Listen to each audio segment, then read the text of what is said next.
So here we are, our first lesson on statistics.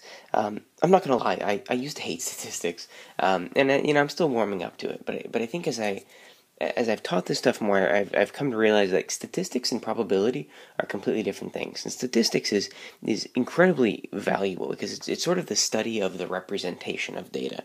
And the reason it's important that everybody knows about statistics is that people use it all the time to, I don't want to say lie about things, but sort of like make up their own truths. So it's important that we understand the principles of statistics and the principles of data representation. And we're going to get a little bit into that in this stuff. And so this lesson you're in right now is really just about things you already know, about measures of central tendency. I would love to say that I'm going to assume that you guys all already know what mean, median, and mode are. If so, you can sort of skip past this slide and get to the examples. The second example in particular is an interesting one. So the mean of a set of data is simply the average. You add up all the things, you divide by the number of things you have, you get the mean. Okay. The median, really simple, it's the middle number in a set of data points. So if you take all the data points and list them in order, like from smallest to largest, and choose the middle one, that's the median. There's one sort of exception to that. If there's an even number of numbers, so for instance, if you have the numbers 1, 2, 3, 4, you'll notice that there isn't really a middle number. So what you do is you take the two numbers that are in the middle and average mean them together. So that the median of this data set would be 2.5. Okay? And the mode is, of course, the number that happens most often. You find that by looking for the number that happens most often. Okay? So that's the mode. So mean, median, mode, all measures of central tendency. So I've got two examples. One of them is really simple, just sort of, plug numbers in, do things. And the second one is a lot more interesting.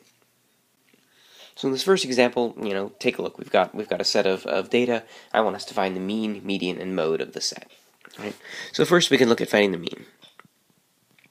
Right?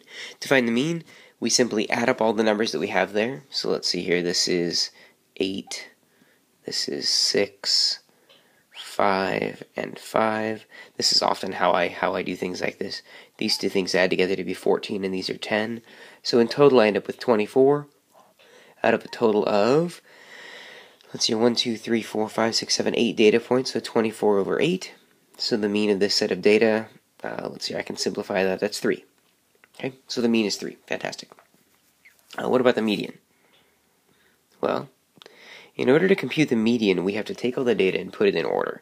So that means 1, then all the 2s, then the 3s, and then the 5 and the 6. Okay. Then we sort of, count in from the outside to get there. So a lot of people do this by crossing off numbers. So they'll go, 1, 2, 3, and then in the middle you sort of notice like, oh, the middle numbers between those two things. So if you average 2 and 3 together, you'll end up with 2.5 or 5 over 2 for your median. Okay. Finally, the mode. The mode is the number that happens most often. Hey, look, everybody, 2. Right? So the mode is 2, and sometimes you might say that the frequency of that number is 3. In other words, it was the mode, it was 2, it happened most often, it happened because its frequency was 3. Right? The frequency of every other number is 1, except for 3, which had a frequency of 2, because that one happened twice. Okay? Not a big deal. I think this is stuff you guys all already know how to do. So I said my last example is going to be more interesting. So here it is. Consider a set of data with 4 elements, A, B, C, and D, for which A is less than or equal to B, is less than or equal to C, is less than or equal to D. In other words, they're already in order. I want us to find the values of A, B, and C, D if these 3 statements are true. First of all, the mean is 7, the mode is 10, and the median is 8. I already know how to do the problem. I'd really, really recommend you guys pause the video, try this one out on your own, even just sort of like see what your brain does. This is not a problem that you can just sort of like, oh, there's one path through it, just do it that way. You kind of have to sort of, forge your own path. So pause the video, think about it for a few minutes and see what you come up with. I feel like the easiest piece of information for us to work with here is probably actually the median information. And the reason that the median is so interesting and so helpful, and I might recommend if you weren't able to come up with anything on your own, listen to this hint and then try it on your own. The median only regards 2 numbers. The median really has to do with B and C. Because there are 4 numbers in this set, we know that B plus C over 2 has to be 8. And if you think about it, and this is sort of the last hint I'm going to give before I really recommend you pause and try on your own again. If the average of B and C is 8, doesn't that mean that either both of them have to be 8, or one has to be smaller than 8 and one has to be bigger than 8? And I, with that, pause and stop, think about that, think about the mode, see if you can come up with anything. Okay. So hopefully you were able to sort of think on your own. I'm kind of thinking you've got A, B, C, and D. We know that these two guys have to have an average of 8, right? So if the mode is 10, that means 10 has to happen more often than anything else, right? So I'm looking at this going, C and D basically have to be 10.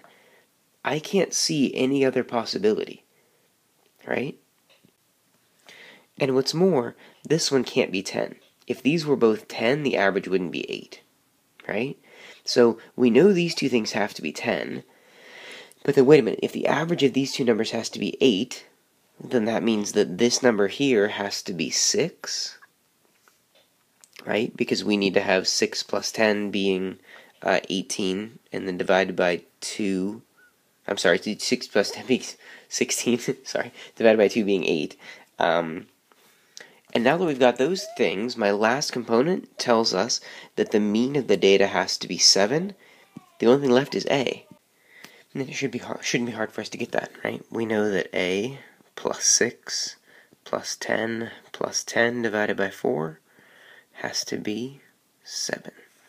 In other words, A plus 26 has to be 28. That means A has to be 2. So we found that A was 2, B was 6, C was 10, and D was also 10. Problems like this aren't super common on the IB exam, but I know that I saw a few of them similar to it on some of the past exams. So I felt like it was good for us to sort of get a strange example like this for us to work through. That's all I have to say in this video. We've got more good stuff coming up.